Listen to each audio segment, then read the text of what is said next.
warahmatullahi wabarakatuh.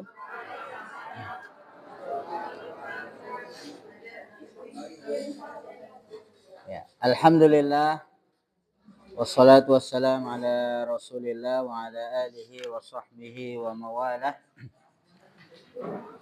Nusalli wa nusallim ala nabiyyina Muhammadin wa ala alihi wa sahbihi ajma'in. Rabbi shrah li sadri wa yassir li amri wahlul 'uqdatam min lisani yafqahu qawli. Allahumma 'allimna ma yanfa'una wanfa'na bima 'allamtana wa zidna ilman. Allahumma inna nas'aluka ilman nafi'a wa rizqan thayyiba wa amalan mutaqabbala. Amma ba'd. Sabahul khair, sabahun nur. Kaifa halukum? Bi khairin walhamdulillah. Sami sehat nggih Bapak Ibu? Alhamdulillah. Ya, kita senantiasa memuja dan memuji Allah Subhanahu wa taala ya. Atas limpahan karunia taufik hidayah dari Allah Subhanahu wa taala dan nikmat-nikmat besar yang lainnya, nikmat iman, nikmat Islam, sehat, sempat ya. Sehingga kita bisa beribadah, bertaqarrub kepada Allah Subhanahu wa taala ya. Di antaranya adalah dengan kita menghadiri majalisul ilm ya. Kita hadir di majelis-majelis ilmu ya.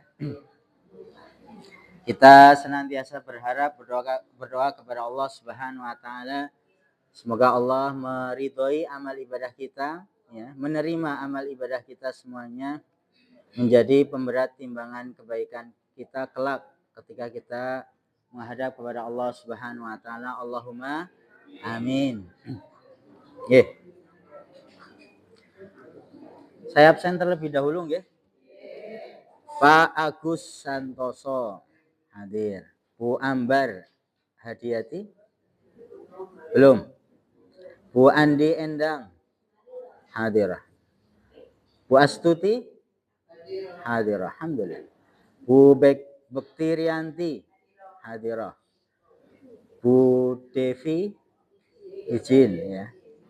Bu Dwi Yuliarti hadir. Bu Eri Yuliani Putri hadirah. Bu Erni Maijah hadirah. Bu Eti Puji hadirah. Bu Etika belum. Bu Handayani izin. Pak Harsono hadir. Alhamdulillah. Bu Heni Yuniarti hadirah. Bu Hikmastuti hadirah. Bulis Ismiati mana Bulis? Alhamdulillah. Pak Muntorik hadir. Alhamdulillah. Bu Musinem hadirah. Pak Musli belum. Pak Pujiarto hadir. Bu Purbaningsih belum. Bu Rasmini belum. Bu Retni Astuti hadirah. Alhamdulillah. Bu Rohani hadirah. Bu Rosidah hadirah. Bu Salbiah. Bu Siti Khotijah hadirah. Bu Siti Nuriyati belum.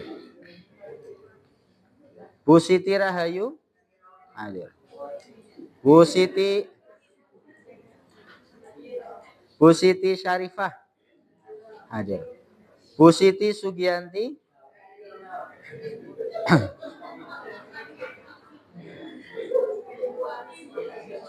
Bu Siti Suriah mana Bu Siti Suriah?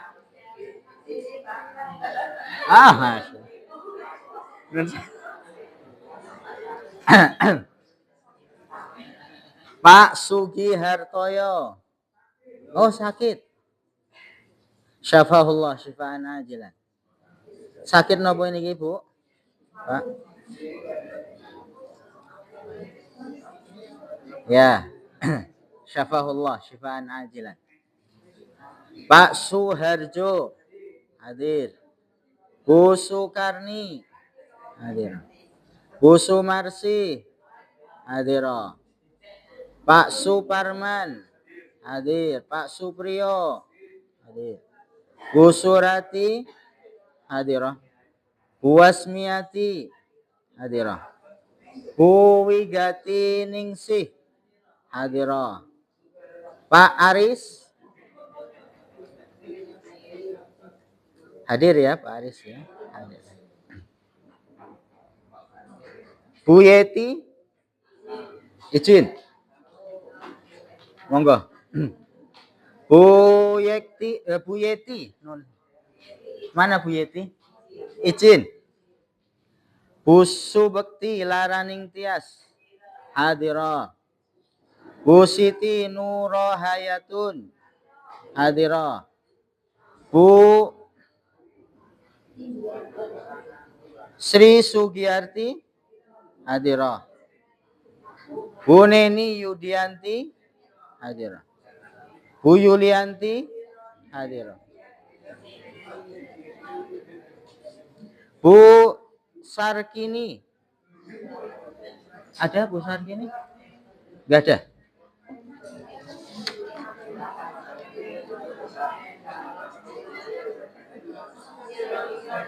Belum pernah Bu Sarkini? Belum ya? 1 kali atau 2 kali ya? Pak Rohadi, Bu Meizer Nahdi, Masya Allah, Alhamdulillah. Ahlan wa sahlan. Bu Mei Nuryahti hadirah. Pak Suryono izin. Sakit apa? Oh, cucunya melahirkan? Masya Allah. Anaknya. Nanti mau punya cucu lagi ya. Alhamdulillah. Yang belum dipanggil Bu siapa? Oh, Masya Allah. Pak.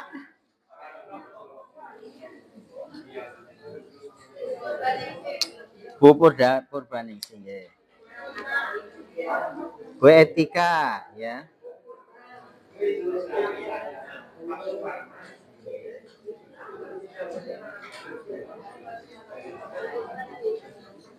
Bu Purbaningsih. Terus siapa lagi? Bu Rasmi ini sampun?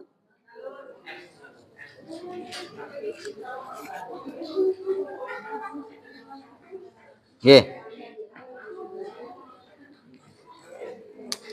Ya, Bapak Ibu-ibu yang semoga senantiasa dirahmati Allah Subhanahu wa taala. Alhamdulillah. Kembali kita akan melanjutkan lagi ya. Kajian kita, bahasan kita masih berkaitan dengan tauhid ya. Tauhid atau disebut juga dengan akidah ya. Tauhid, akidah, al-iman itu satu nama ya, satu nama ya. Dan sebagaimana pernah kita sebutkan bahwasanya al-aqidah, tauhid ini adalah ilmu yang paling mulia ya. Karena dan ini adalah dasar dan pokok di dalam syariat kita. Karena berkaitan dengan keimanan seorang hamba kepada Allah Subhanahu wa taala, keimanan seorang hamba nanti terhadap yaumil akhir ya. Hari akhir, hari pembalasan, termasuk juga ya berkaitan dengan yaumil akhir, bagaimana seseorang mengimani akan adanya surga dan neraka. Ini semuanya dibahas di kaitannya dengan tauhid ya. Dan tentunya kenapa ilmu itu menjadi sangat mulia ya, terlebih adalah berkaitan dengan tauhid ya. Jawabannya adalah atau sebabnya adalah apa yang dibahas gitu ya. Ilmu itu akan menjadi mulia, akan menjadi sangat penting itu kan tergantung dari apa yang dikaji kan gitu nggih. Di dalam ilmu dunia saja kan gitu ya. Ketika seseorang belajar kedokteran umpamanya ya. Itu kan bagaimana ilmu di dalam kedokteran itu kemudian menjadi mahal gitu ya. Bernilai, sangat bernilai. Karena kenapa? Karena yang dibahas adalah kaitan dengan manusia, tubuh manusia.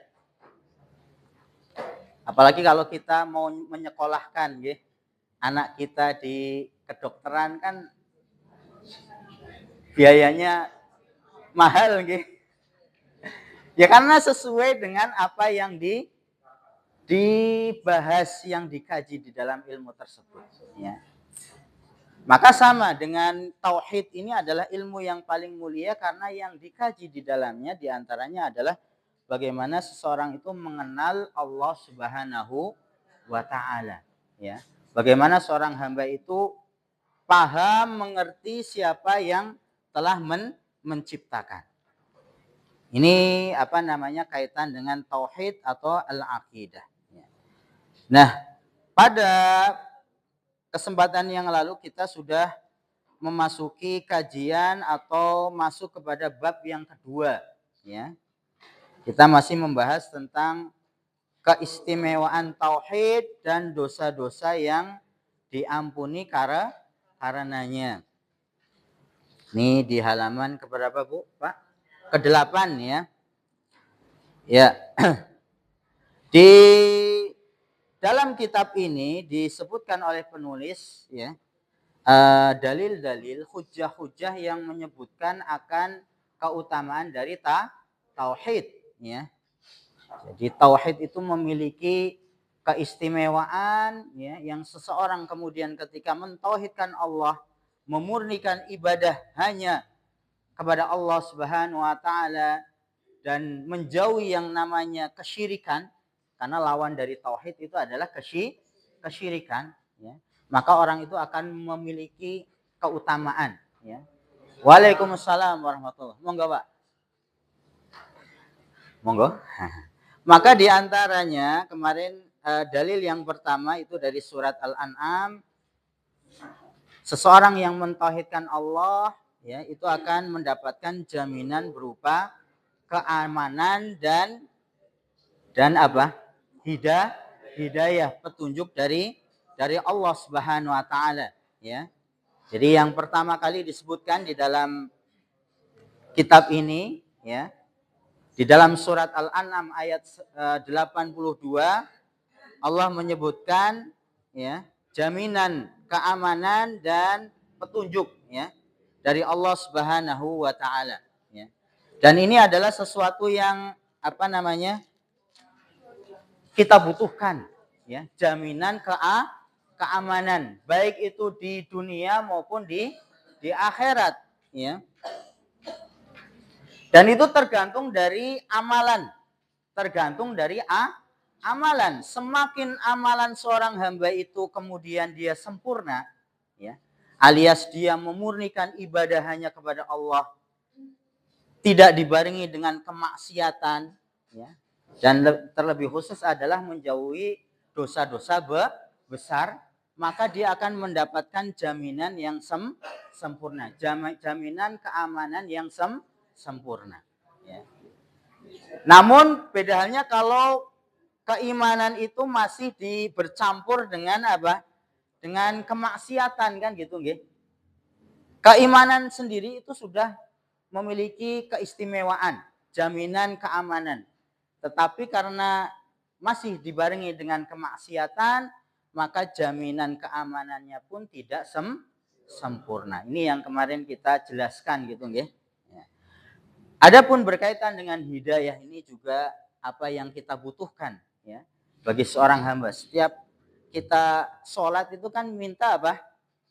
Hidayah kan gitu nggih. Petunjuk dari Allah Subhanahu wa Ta'ala ya. Maka di setiap rakaat itu kan kita membaca surat Al-Fatihah. Apa yang kita minta kepada Allah? Ihdinas siratal mustaqim. Ya Allah, berikanlah kepada kami hidayah, petunjuk, ya. Siratal ladzina an'amta alaihim, ya. Yaitu jalannya orang-orang yang engkau beri nikmat. Siapa jalannya orang-orang yang engkau beri nikmat? Ya jalannya orang-orang, ya para nabi kan gitu nggih. Para nabi, orang-orang as-siddiqin yang jujur di dalam beragama, ya. Asyuhada, orang-orang yang syahid, ya. Atau kemudian as-solihun, orang-orang soleh. Ini kan adalah orang-orang yang mereka berada di jalan yang lurus. Termasuk juga di dalam ketika kita meminta kepada Allah hidayah, bimbingan di jalan yang lurus, siratal mustaqim, kita juga meminta kepada Allah Subhanahu wa taala supaya apa? Dihindarkan dari kesesatan kan gitu nggih. Maka lanjutan ayatnya setelah kita meminta jalan yang lurus apa?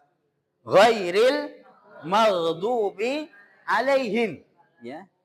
Ghairil maghdu, bukan jalannya orang-orang yang engkau maghdu itu murkai. Kira-kira siapa yang dimaksud orang-orang yang dimurkai oleh Allah Subhanahu wa taala? Orang-orang Yahudi. Nanti ibu-ibu bisa melihat di dalam tafsirnya. Makna ghairul maghdub itu adalah orang-orang Yahudi. Kok bisa sampai dimurkai oleh Allah Subhanahu wa taala? Iya. Nanti kalau kita membaca sifat-sifat orang Yahudi, itu diantaranya adalah mereka sebetulnya ngerti kebenaran, ya. Faham, tahu akan kebenaran, tetapi mereka tidak mau mengamalkannya. Ini diantara sifat orang-orang Yahudi, ya. Mereka mengerti yang benar, tetapi kemudian mereka tidak mau mengamalkannya. Itu akan mendapatkan apa? Murka dari Allah. Waladhdallin. Apa waladhdallin? Dan bukan orang-orang yang sesat, ya. Nah, ini yang dimaksud siapa? Orang-orang Nasrani, ya. Mereka beramal tetapi tanpa ilmu, akhirnya jadi sesat. Beramal tapi tanpa didasari dengan ilmu. Nah, ini nanti Bapak-bapak, Ibu-ibu bisa melihat tafsirnya, ya, berkaitan dengan surat Al-Fatihah. Inilah juga yang akan kita lanjutkan pada kesempatan kali ini, ya. Bagaimana keyakinan yang benar berkaitan dengan Nabi Isa alaihi salam, ya. Ini kan kita sampai kemarin kepada dalil yang kedua gitu nggih. Yaitu ini dalil juga sama, tetap menyebutkan akan keistimewaan orang yang bertauhid, ya, memurnikan ibadah hanya kepada Allah, ya. Ini disebutkan di dalam hadisnya, ya, man syahida alla ilaha illallah wahdahu la syarikalah, ya.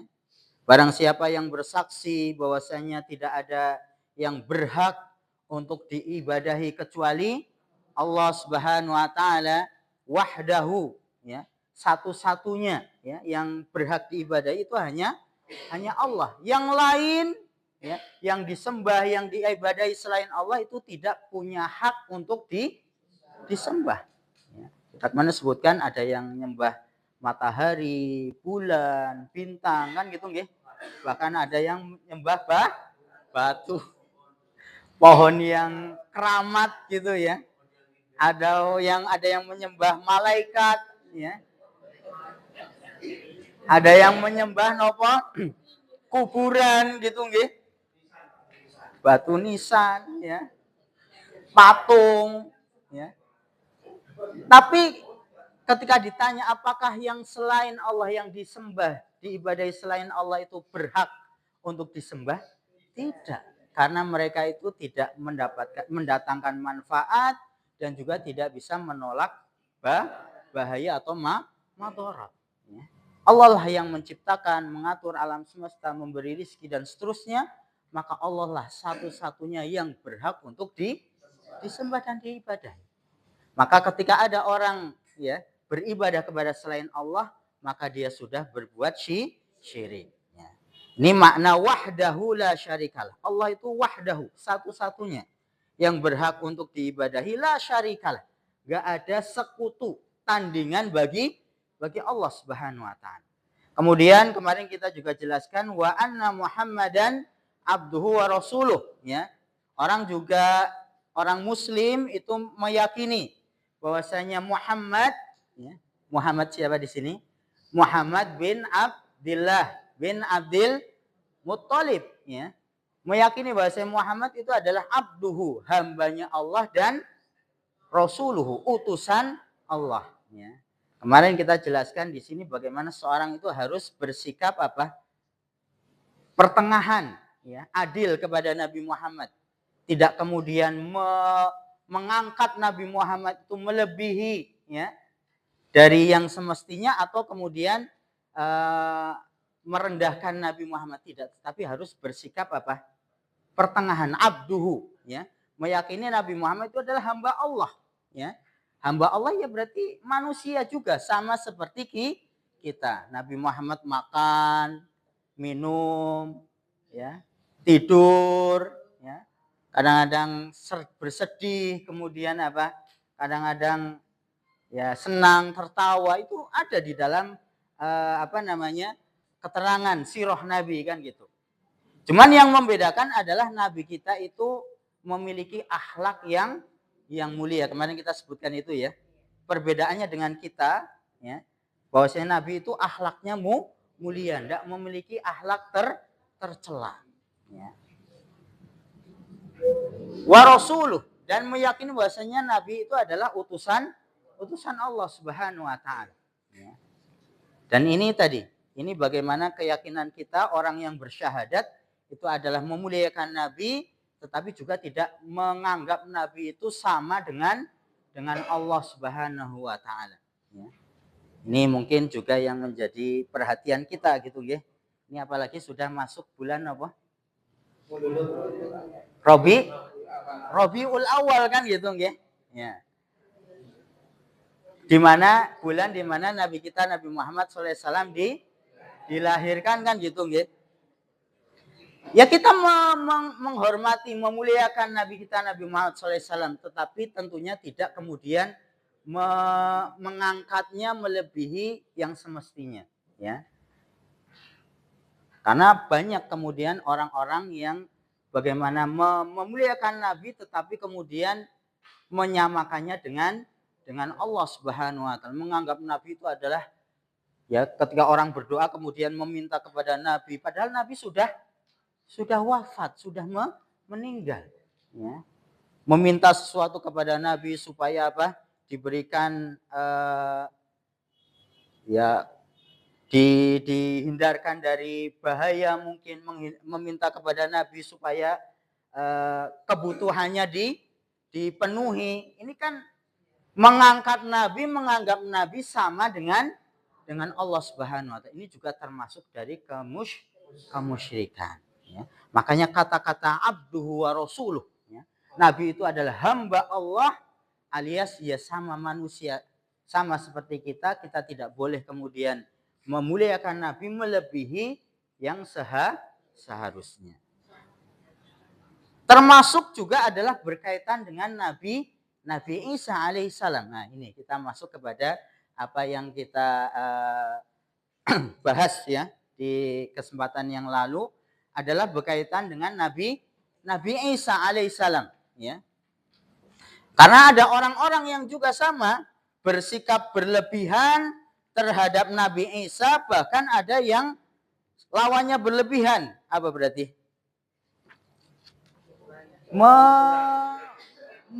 Merendahkan Nabi Isa alaihissalam.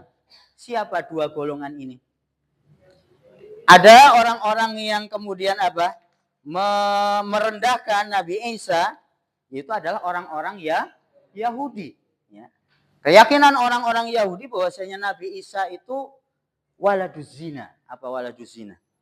Anak hasil zina, ya. Menganggap bahwasanya ibunya siapa? Maryam itu sudah berbuat zina. Ini orang-orang Yahudi itu berkeyakinan seperti itu, ya. Menganggap Nabi Isa itu sudah anak dari wanita yang sudah berbuat zina. Ya, ini kan apa? Pelecehan gitu nggih. Ya, menuduh sesuatu yang tidak benar. Padahal nanti di dalam Al-Qur'an disebutkan, dijelaskan oleh Allah Subhanahu wa taala bahwasanya Maryam itu adalah wanita yang suci, ya. Yang suci, ya. Qanitat, ya, yang suci, yang bersih, tidak pernah berbuat apa? Keburukan, ya. Dan memang Allah jadikan Nabi Isa alaihissalam, ya, lahir di muka bumi ini tanpa adanya bapak. Ya. Kok bisa? Ya bisa. Karena Allah itu maha kuasa. Bahkan kalau nanti di dalam Al-Qur'an disebutkan bahwasanya permisalan Nabi Isa alaihissalam, ya, lahir di muka bumi ini tanpa adanya seorang ayah, itu seperti halnya bagaimana Allah pun kuasa untuk mendatangkan manusia, ya, menjadikan adanya manusia tanpa adanya bapak dan ibu. Siapa? Nabi Adam alaihissalam. Kalau kita bandingkan sebetulnya lebih ajaib mana? Lebih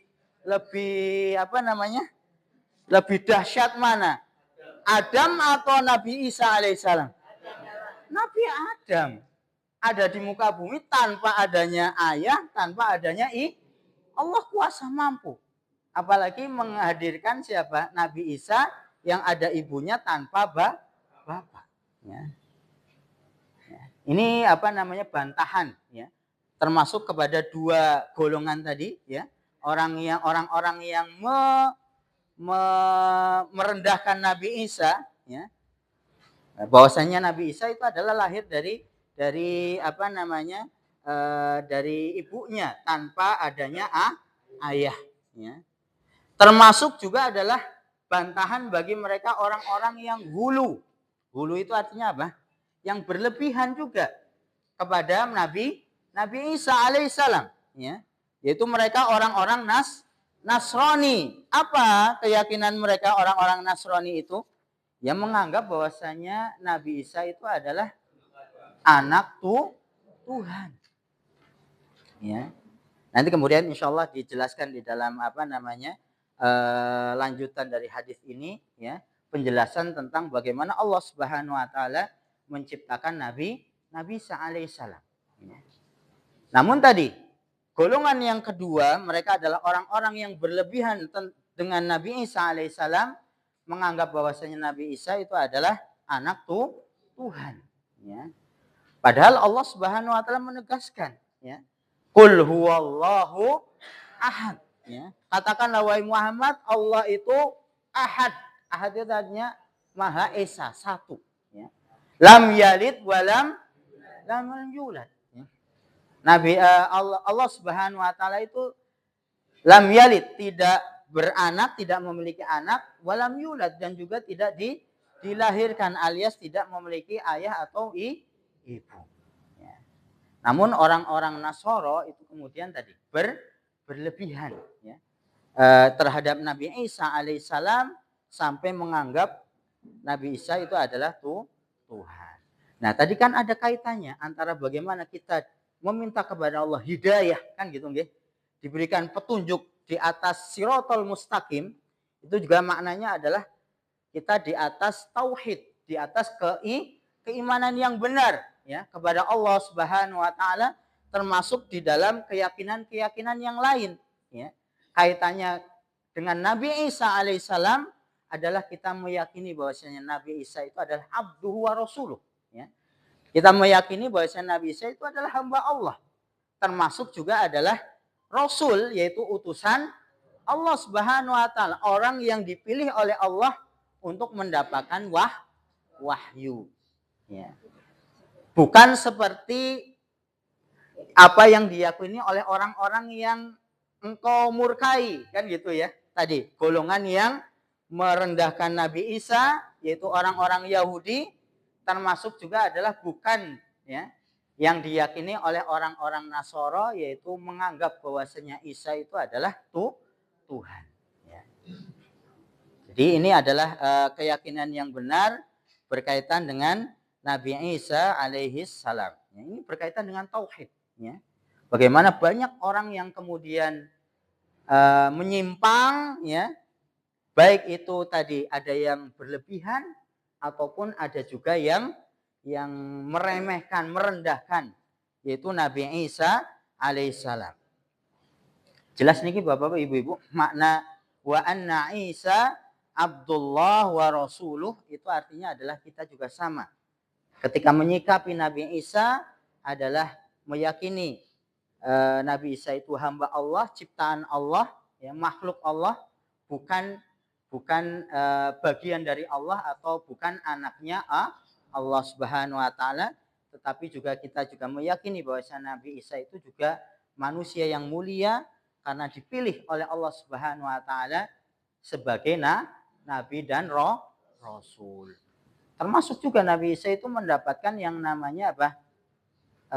Kitab, ya, turun kepada Nabi Isa itu apa? Kitab Injil, ya. Nah, kitab apa, Bu?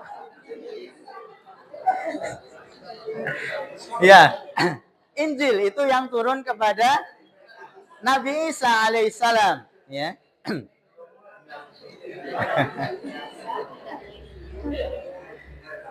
Namun memang beda, ya.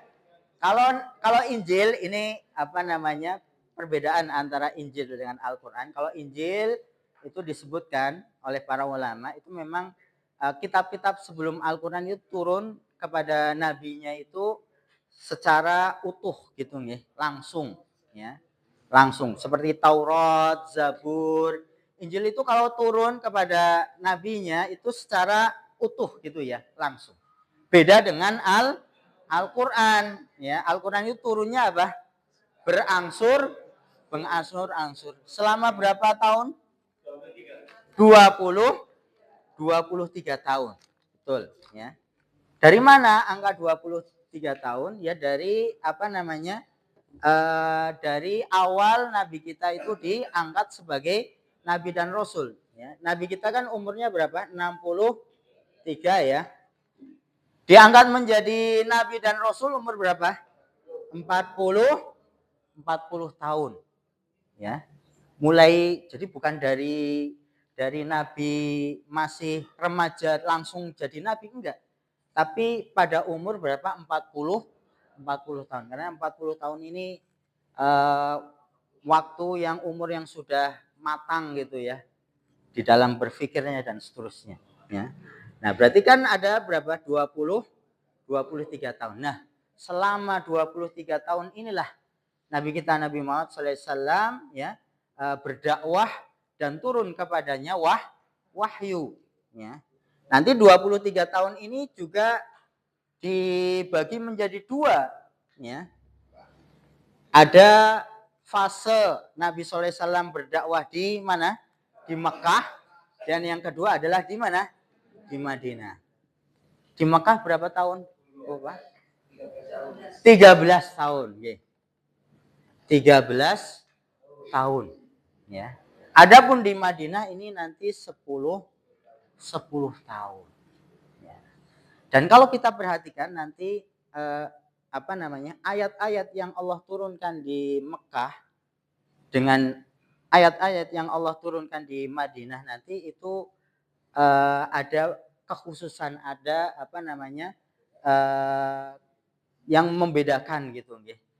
Kalau ayat-ayat yang ada yang turun di Mekah, ya, atau biasanya disebutnya adalah Makkiyah, ya. Ayat-ayat Makkiyah, maksudnya adalah ayat yang Allah turunkan kepada Nabi sebelum Nabi hijrah ke Madinah. Itu biasanya di dalamnya itu adalah berisi tentang keimanan atau tauhid. Nah, ini bagaimana apa yang awal, ya, yang didakwakan oleh Nabi itu adalah berkaitan dengan tauhid, keimanan, ya. Bagaimana Allah menyebutkan nanti di dalam ayat-ayat Makkiyah tentang hari akhir, manusia itu akan dibangkitkan oleh Allah Subhanahu wa taala, akan dibalasi semua amal perbuatan, ya. Ini banyak disebutkan di dalam ayat-ayat Makkiyah. Jadi dikuatkan dulu keimanannya, ya, keyakinannya kepada Allah, kepada hari akhir, bahwasanya hidup di dunia itu sementara, bahwasanya tujuan Allah menciptakan manusia itu untuk beribadah, ya, memurnikan ibadah kepada Allah, menjauhi kesyirikan ini di Makkah. Ya. Baru nanti di fase Madinah inilah banyak ayat-ayat yang turun berkaitan dengan hukum-hukum kan gitu. Ada perintah membayar zakat, ya, perintah kemudian berjihad itu nanti di Madinah. Ya. Tapi sudah kuat dulu imannya. Nah, ini pentingnya bagaimana kita menanamkan keimanan, ya, sebelum kemudian nanti orang itu diperintahkan untuk menjalankan suatu perintah, ya, ibadah dari Allah Subhanahu wa taala. Tapi dasarnya adalah keimanan dulu, ya. Kalau keimanannya ini sudah kuat, ya, nanti berkaitan dengan Allah Subhanahu wa taala. Makanya pernah kita sebutkan, ya, bahwasanya di dalam Al-Qur'an mushaf yang kita baca itu tidak terlepas pasti di sana, bahkan nanti bisa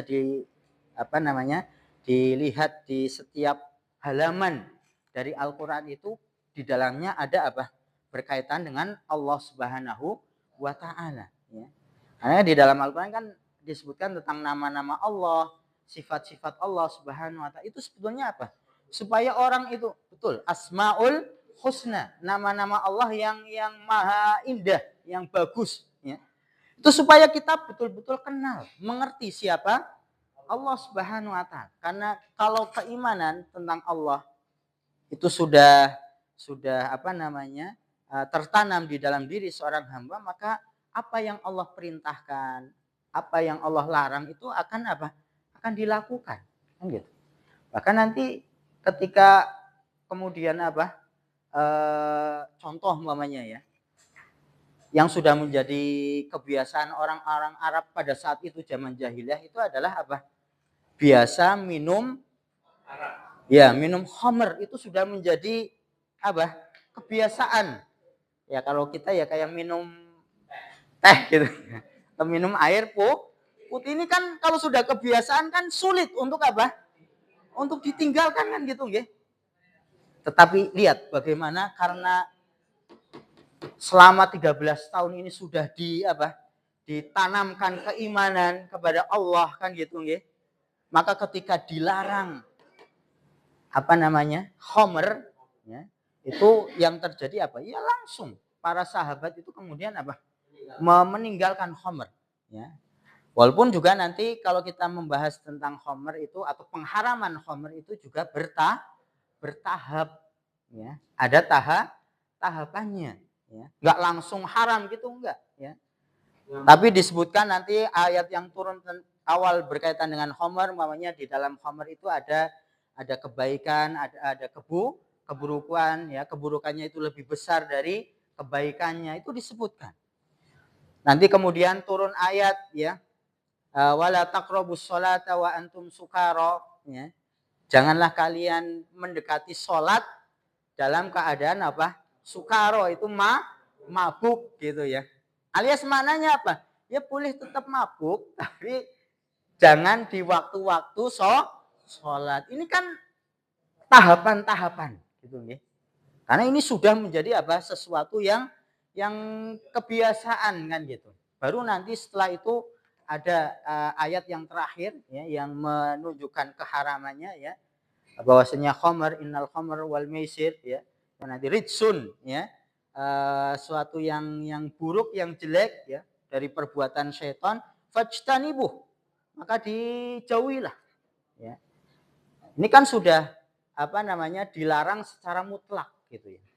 Maka nanti kalau di dalam sirah dijelaskan ketika turun tadi pelarangan khamr secara mutlak, orang-orang itu langsung menumpahkan,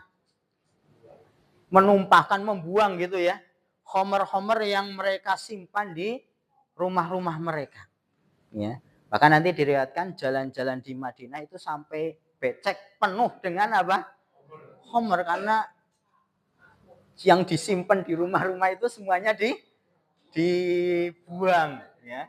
Karena turun pelarangan tentang khamar. Kita lihat bagaimana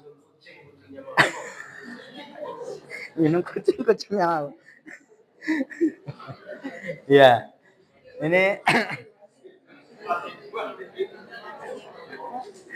ya, tapi nggak ada ceritanya di kucingnya mabuk ya Pak ya.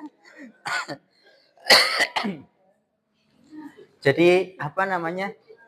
Keimanan itu sangat penting menjadi dasar ya, Bapak Ibu-ibu kita di dalam beramal. Orang itu akan semangat, akan kemudian bersungguh-sungguh di dalam beramal, atau dia kemudian takut ya ketika akan melanggar ya aturan Allah. Itu memang dasarnya dari keimanan. Iya. Dan keimanan itu kan sifatnya itu tidak ajek gitu ya. Keimanan yang ada pada diri seorang hamba itu sifatnya enggak ajek gitu ya. Alias apa? Naik turun. Kalau lagi imannya lagi nopo? Lagi kuat gitu ya, naik, kita kadang-kadang apa? Semangat gitu ya.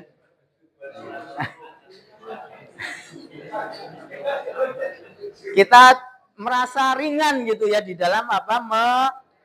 Beribadah kepada Allah Subhanahu wa taala. Namun kalau lagi apa? Lagi turun itu kan kadang-kadang apa? Ya berat kan gitu ya.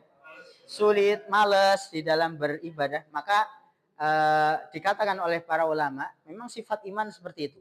Yazidu wa yangkus. Kadang-kadang iman itu bertambah dan kadang-kadang itu berkurang alias melemah. Kapan iman itu bertambah? Yazidu bitta'ah. Keiman itu akan bertambah dengan menjalankan ketaatan kepada Allah. Ya. Ngaji, menghadiri majalisul ilm, ya, di madrasah dan di tempat yang lain, di pengajian, masjid dan seterusnya. Ini sebetulnya menggugah, ya, menambah keimanan. Walaupun memang apa namanya kadang-kadang perlu orang itu memaksakan, bapak-bapak, ibu-ibu, ya. Jadi di awal itu memang kadang-kadang perlu dipaksa, ya. Makanya Nabi mengatakan apa? Man yatasabbar yusabbirhullah, ya. Orang yang berusaha untuk sabar alias memaksakan dirinya untuk sabar. Karena sabar itu kan tidak hanya ketika orang ketimpa musibah gitu nggih. Ya itu memang harus sabar juga. Tetapi ada jenis sabar yang lain adalah sabar ketika menjalankan perintah Allah. Itu juga dituntut untuk sabar. Ya kadang-kadang kita perlu untuk apa? Memaksakan diri kita untuk sabar. Walaupun memang ya berat. Ya. Sabar itu kadang-kadang dirasakan berat. Makanya di dalam hadis nanti disebutkan as-sholatu nurun. Ya. Salat itu seperti cahaya. Salat itu seperti cahaya, menerangi jiwa gitu ya. Tapi ketika Nabi mengatakan sabar, ya, itu dikatakan as-sabru diyaun. As-sabru dia. Sabar itu dia itu ya cahaya juga. Tapi kalau di dalam bahasa Arab disebutkan an-nur, cahaya itu seperti umpamanya digunakan untuk cahaya bulan di malam hari. Kalau bapak-bapak, ibu-ibu di bawah malam hari gitu ya keluar, kemudian ada bulan purnama, umpamanya kan cahayanya terang. Ketika kita berada di bawah cahaya bulan yang dirasakan apa? Panas atau sejuk? Sejuk kan ya? Nikmat, semilir lagi gitu ya. Tapi beda halnya dengan cahaya yang itu berasal dari matahari. Makanya ad-diya itu cahaya juga. Tapi kalau di dalam bahasa Arab ad-diya itu digunakan untuk cahaya tapi untuk dari matahari. Kira-kira kalau di siang hari kita berdiri di bawah sinar matahari jam 12 siang, gitu ya, nggak terhalang apa namanya mendung, nggak terhalang awan, apa yang dirasakan? Panas, gerah kan gitu nggih. Itulah gambaran dari apa? As-sabr. Yaitu sabar, sifat sabar. Itu baik, tetapi memang kadang-kadang di dalam kesabaran itu kita merasakan yang namanya kesulitan, kepayahan. Tapi itulah yang kita diperintahkan oleh Allah, kita senantiasa wasta'inu bis-sabri was-shalah. Berminta tolonglah kalian atau gunakanlah sabar dan sholat itu sebagai penolong. Ya. Ketika tertimpa musibah, ya sabar, memperbanyak sholat, ya. Atau ketika juga orang menunaikan kewajiban perintah dari Allah Subhanahu wa taala, ya dituntut untuk sabar, ya. Mungkin ketika akan datang ke madrasah, ya, apa biasanya halangannya Bapak Ibu? Putunya mungkin ada ya. Ya dan yang lainnya kan gitu ya. Ya sabar ya, dalam artian ya mungkin berat meninggalkan cucu gitu ya di rumah ya, atau meninggalkan ya mungkin lebih enak apa di rumah dengan kemudian nonton TV atau bersantai-santai dan seterusnya ya. Karena sifat sabar itu juga adalah ketika kita melawan hawa nafsu ya. Yang mana hawa nafsu itu yang ngajaknya kepada hal-hal yang buruk ya, kemalasan ya, atau sifat lemah kan gitu ya. Namun kita harus dituntut untuk sabar. Disebutnya adalah mujahadatun nafs. Orang itu berupaya untuk melawan hawa nafsu. Ya.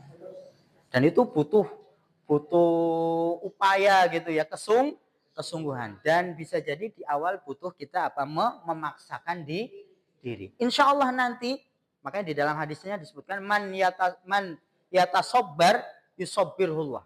Orang yang berusaha untuk sabar, memaksakan diri untuk sabar, maka Allah akan berikan kepada orang itu kesabaran. Insya Allah kalau terus gitu nggih. Seperti orang bangun malam itu kan awal-awal kan berat kan gitu nggih.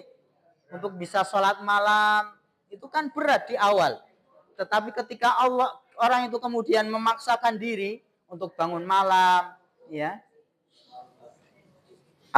Untuk kemudian ya ketika orang lain pada tidur kemudian dia bangun malam, maka insya Allah Allah akan berikan kesabaran sehingga dia akan insya Allah istiqomah gitu nggih. Bahkan ketika tidak sholat malam itu rasanya apa? Ada sesuatu yang kurang gitu ya. Karena sudah menjadi kebutuhan. Nah ini berkaitan dengan kesabaran ya. Dan bagaimana ini kalau kembali ke dalam kitab lagi bahwasanya termasuk apa yang diyakini oleh seorang muslim itu adalah meyakini bahwasanya Nabi Isa itu adalah hamba Allah dan Rasulnya, yaitu utusan Allah Subhanahu wa taala. Kemudian kita lanjutkan di sini Bapak-bapak, Ibu-ibu sedikit ya. Wa kalimatuhu alqaha ila Maryam. Dapat enggak kalimatnya? Wa kalimatuhu alqaha ila Maryama wa ruhum minhu, ya. Artinya apa di sini? Dan kalimatnya yang disampaikan kepada Maryam serta ruh dari ciptaannya, wa ruhum minhu. Nah, ini disebutkan wa kalimatuhu dan kalimatnya. Kalimatnya di sini maksudnya adalah ketika Allah Subhanahu wa taala menciptakan Nabi Isa alaihissalam itu diciptakan dengan kalimat. Kalimat itu perkataan. Perkataan Allah apa? Ketika Allah kemudian mengatakan kun. Ya. Nah, kun itu artinya jadilah. Fayakun, maka ketika Allah sudah mengatakan jadilah, fayakun maka jadi, ya. Ini makna kalimatuhu, ya. Alqaha yang Allah tujukan sampaikan kepada Maryam. Ya. Jadi Allah ciptakan ya Nabi Isa alaihissalam itu dengan perkataan kun, ya. Sehingga kemudian jadilah, ya, Nabi Isa wa ruhum minhu, dan roh darinya, dari Allah. Nah ini di dalam perkataan wa ruhum minhu ini banyak yang kemudian orang memahami dengan pemahaman yang keliru, ya, sehingga tersesat, ya, seperti orang-orang Nasoro, ya. Wa ruhum minhu ini maknanya bukan ruh itu adalah bagian dari Allah, bukan, ya. Tapi makna wa ruhum minhu ini adalah ruh yang Allah ciptakan kemudian Allah jadikan ada pada diri Isa alaihi salam. Ya. Jelas niki Bapak Ibu-ibu? Wa ruhum minhu, ini ruh adalah dari Allah, itu maksudnya adalah ciptaan dari Allah, seperti halnya dengan ruh-ruh yang lainnya. Ya, Allah ciptakan, ya. Bukannya ruh itu bagian dari Allah. Karena tadi, ya, orang-orang yang kemudian memahami dengan pemahaman yang keliru sehingga mereka menjadikan atau meyakini bahwasanya Isa itu adalah anak Allah. Oh, itu di kalimatnya adalah ruhnya dari Allah, berarti bagian dari Allah. Bukan itu maknanya. Tetapi maknanya adalah ruhun minhu, itu adalah ruh itu kemudian diciptakan oleh Allah, kemudian Allah jadikan ada pada Nabi Isa alaihi salam. Seperti halnya ruh-ruh yang lainnya.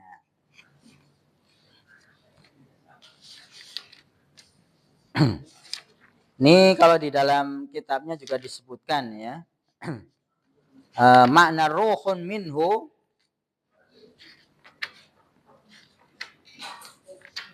ya Allah sebutkan.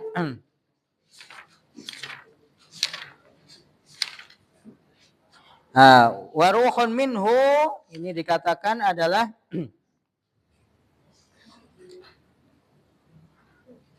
sara jasaduhu alaihi salam bil kalimah, ya. Allah jadikan jasad atau Nabi Isa alaihissalam itu dengan kata-kata kun tadi, ya. Fanafakhat fihi hadhihi ruh allati hiya minallah, yang kemudian ditiupkan pada jasad, ya, Nabi Isa alaihissalam ruh, ya. Minallah itu artinya adalah khalqun min makhluqatihi, ya. Bahwasanya ruh itu adalah ciptaan Allah Subhanahu wa taala, bukan bagian dari Allah, ya. Ruh yang kemudian ditiupkan kepada Nabi Isa itu adalah sama seperti ruh-ruh yang lain yang Allah ciptakan. Udhifa ilaihi ta'ala litasyrif wa takrim.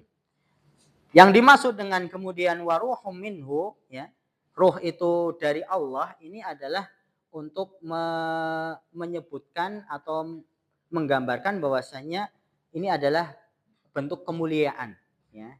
Ketika sesuatu itu disandarkan kepada Allah, itu bukan maknanya bagian dari Allah, tetapi ini untuk menyebutkan ruh itu adalah sesuatu yang mulia, ya. Sesuatu yang mulia. Seperti umpamanya kita sering menyebut Ka'bah itu dengan kata-kata apa?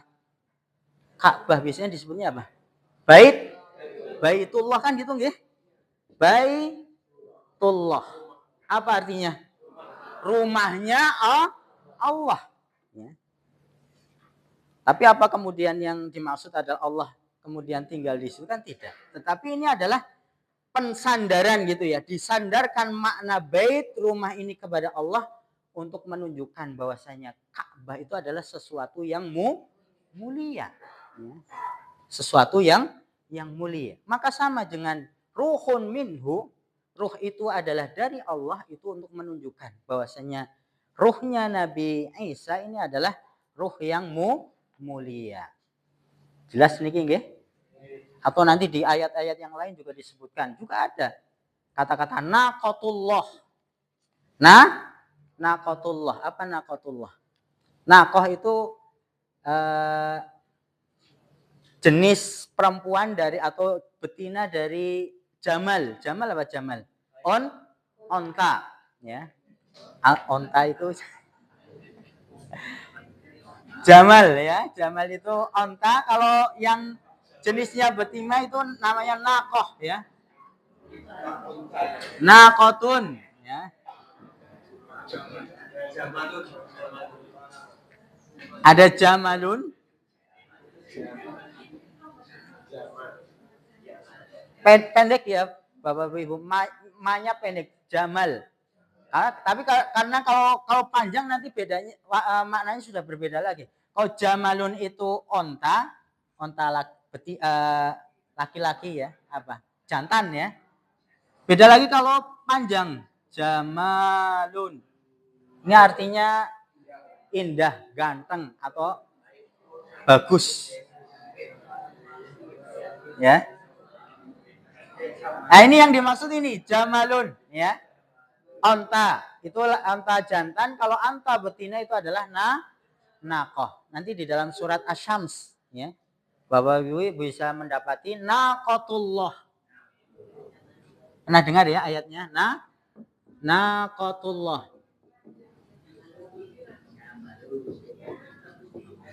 Naqatullah itu maknanya adalah apa? Ontanya Allah Subhanahu wa taala.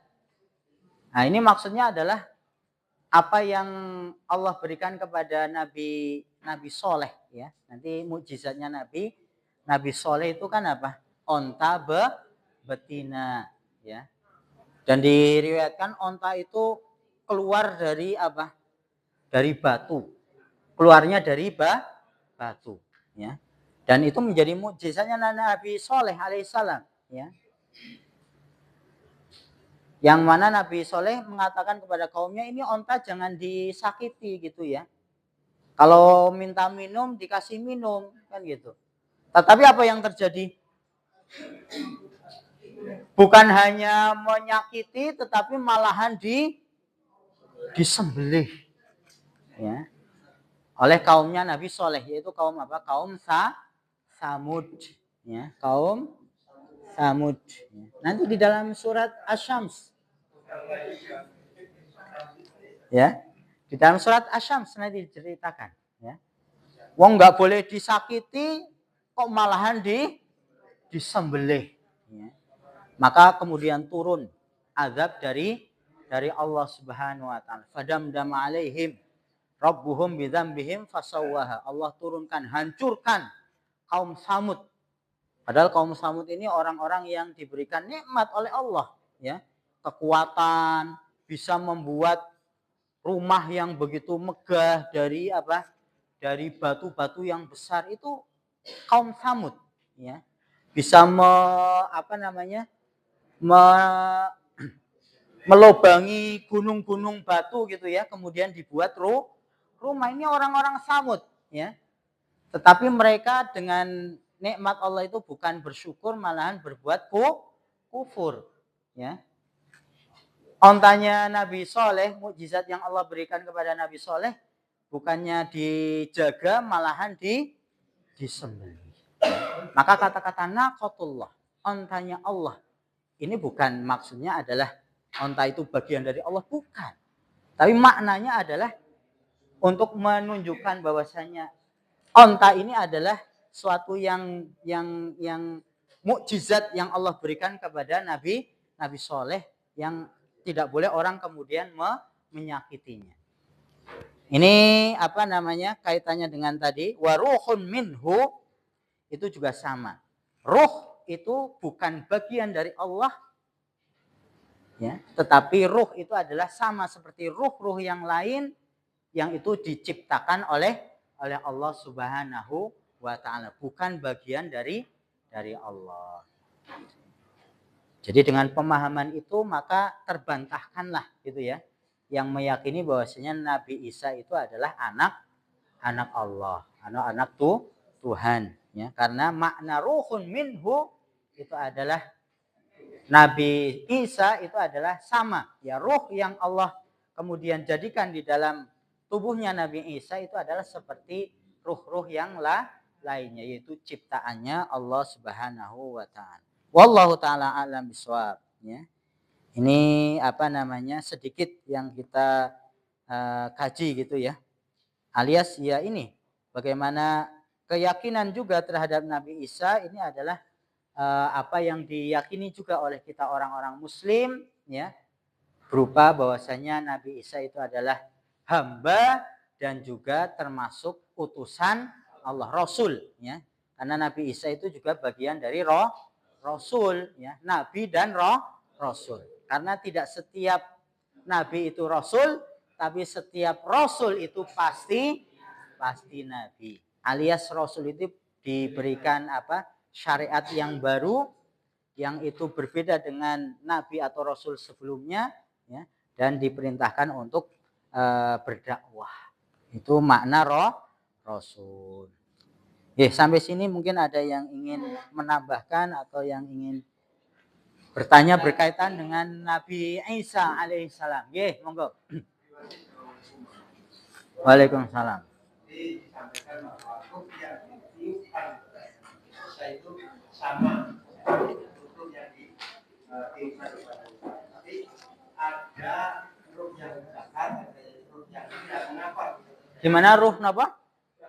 Ada ruh jahat, ada ruh yang ruh yang jahat.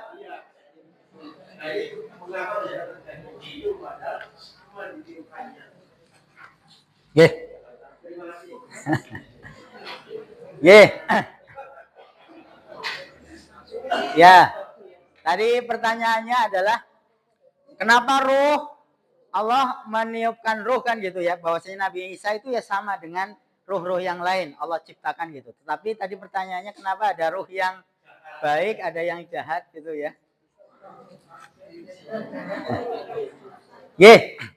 Kalau kita melihat di di dalam hadis, keterangan di dalam hadis, ya, pada asalnya semua ruh manusia itu kan semuanya baik sebetulnya di awalnya, ya. Maka di dalam hadis disebut apa? Kullu mauludin yuladu ala fitrah. Setiap bayi yang lahir di muka bumi ini alal fitrah, ya. Fitrah itu artinya dalam keadaan bersih, suci gitu ya. Dan disebutkan keterangan yang lain oleh para ulama, makna fitrah itu juga adalah orang itu sudah kemudian dibekali untuk dia bisa menerima kebaikan atau sebaliknya menerima keburukan, ya. Tapi pada asalnya adalah fitrah, suci, ya. Makanya kemudian lanjutan hadisnya apa? Fa'abawahu yuhawidani. Yang menjadikan orang itu Yahudi itu ya bapaknya yang kemudian mengajari gitu ya, menjadikan orang itu ya Yahudi. Au yunassiranihi, atau kemudian nanti ada yang menjadi Nasoro ya karena lingkungan orang tua kan gitu. Atau yumajjisanihi, atau menjadi majusi. Itu juga orang tua yang kemudian mendidiknya dengan tadi didikan majusi, atau yang kemudian yang lain menjadi musyrik, ya, atau menjadi jahat, ya. Jahat itu maksudnya punya perangai yang jahat dan seterusnya.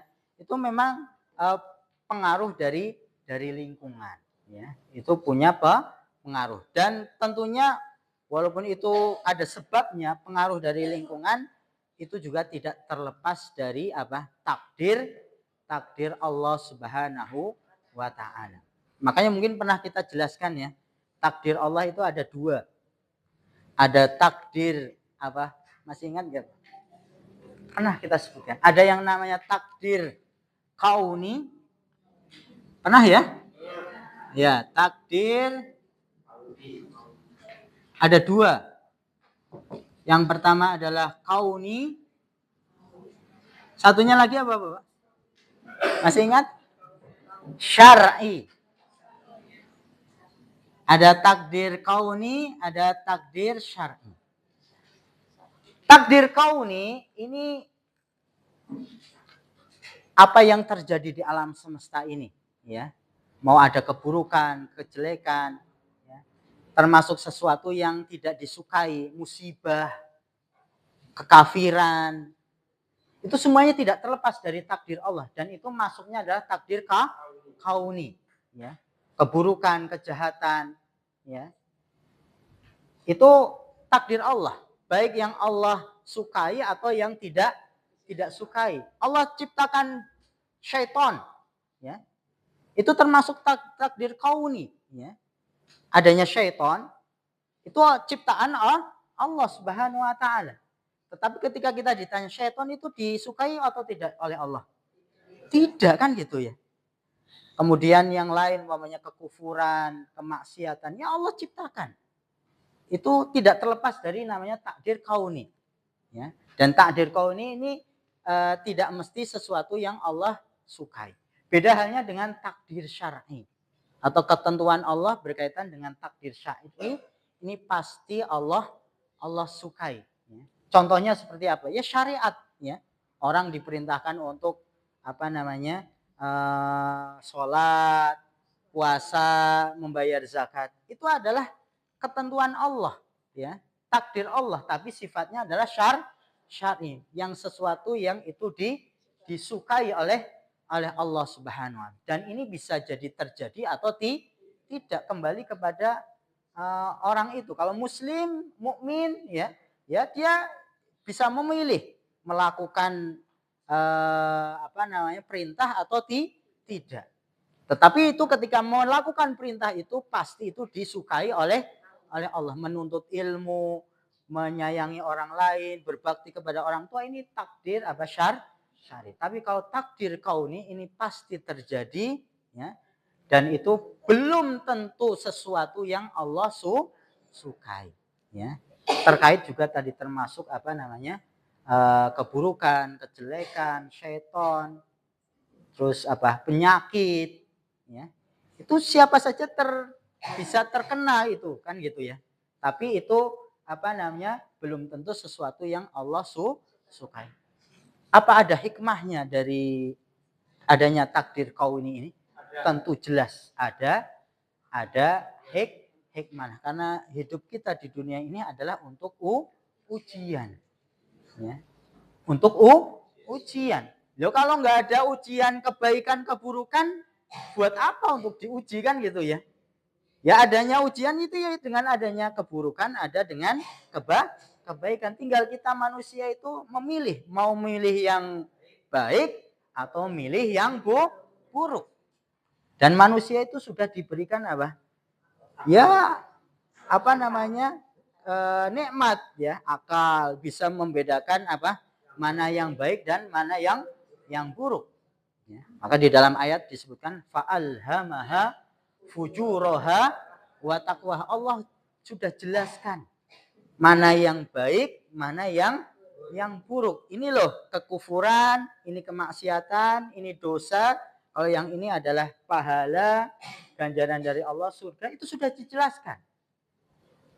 Dan itu adalah sebagai tadi ujian bagi kita manusia, tinggal kita mau milih yang baik atau milih yang buruk. Dan kita sebagai manusia itu tidak dipaksa. Apa ada ketika kita milih suatu amalan kita terpaksa? Enggak ada, kita bebas mau milih yang baik mau yang buruk, ya kita yang memilih kan gitu. Mau sabar atau tidak sabar, siapa yang milih? Kita sendiri, ya.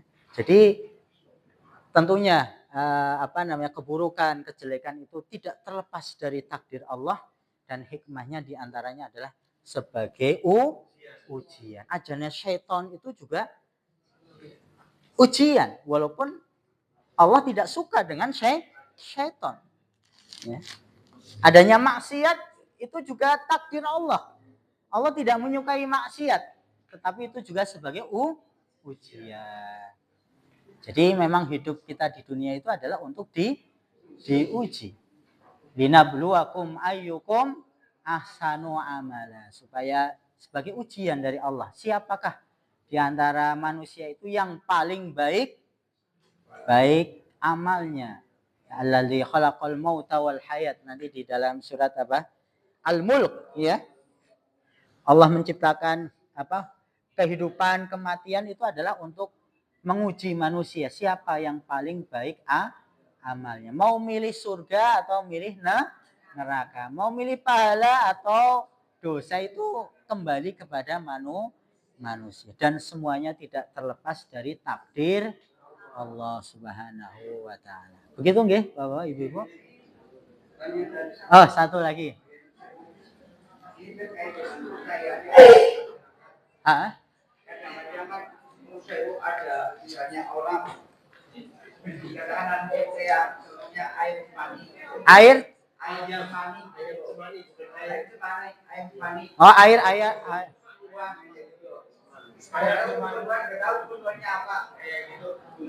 Monggo.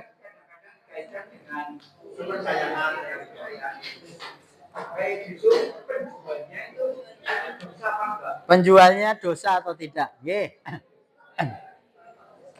Ini ada yang menanyakan bagaimana dengan air darah berarti ya, darah ayam becek.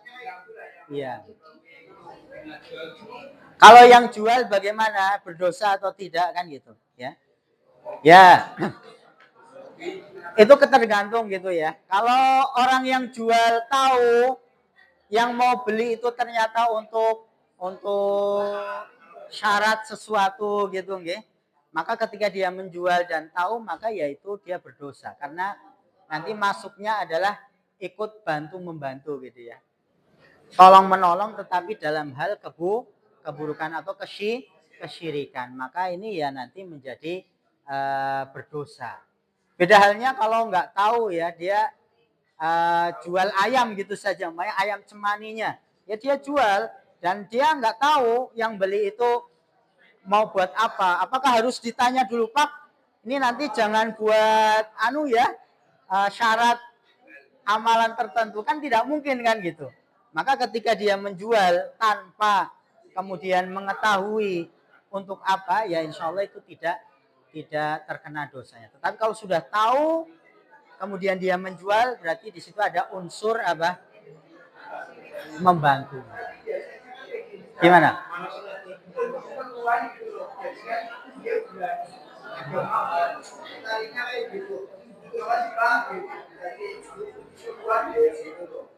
Ya, makanya kalau jadi intinya adalah kalau dia tahu itu dia akan berdosa. Tapi kalau nggak tahu maksudnya buat apa, dan kita kan kadang-kadang nggak terlalu menanyakan kan gitu kan, untuk apa. Ya kalau selama kita taunya baik kan gitu ya, maka tidak masalah gitu ya.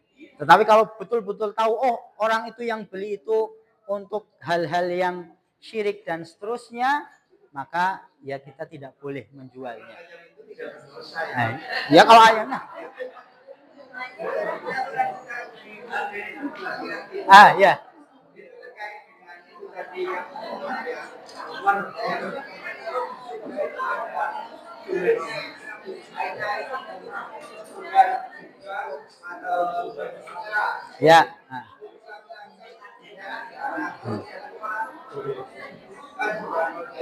Ya. Pertanyaannya? Oh, gitu. Ya. Ya, Bapak-bapak, Ibu-ibu, tadi terakhir ini ya. Tadi menanyakan tentang di surga katanya ada sungai gitu ya. Sungai yang mengalir yaitu sungai Khamar. Termasuk juga adalah pakaian yang dipakai oleh penghuni surga adalah sutra. Ya ini nanti insya Allah kita bahas di kaitan dengan al-jannatu haqqun wan naru haqqun ya. Surga itu sesuatu yang nyata dan neraka juga sesuatu yang nyata. Di antaranya nikmat di dalam surga adalah tadi mengalir sungai Khamar. Selain nanti ada asal, madu, ada susu dan seterusnya. Itu termasuk juga nikmat surga, termasuk juga adalah pakaian yang terbuat dari sutra. Yang mana di dunia itu haram bagi laki-laki, tetapi nanti di surga itu menjadi nikmat bagi penghuni surga. Insya Allah kita bahas di kesempatan yang akan datang. Terima kasih, cukup nggih. Nggih, sudah lewat ini. Nun sewu. Ya, kita akhiri dengan doa kafaratul majlis. Subhanakallahumma bihamdika asyhadu an la ilaha illa anta astaghfiruka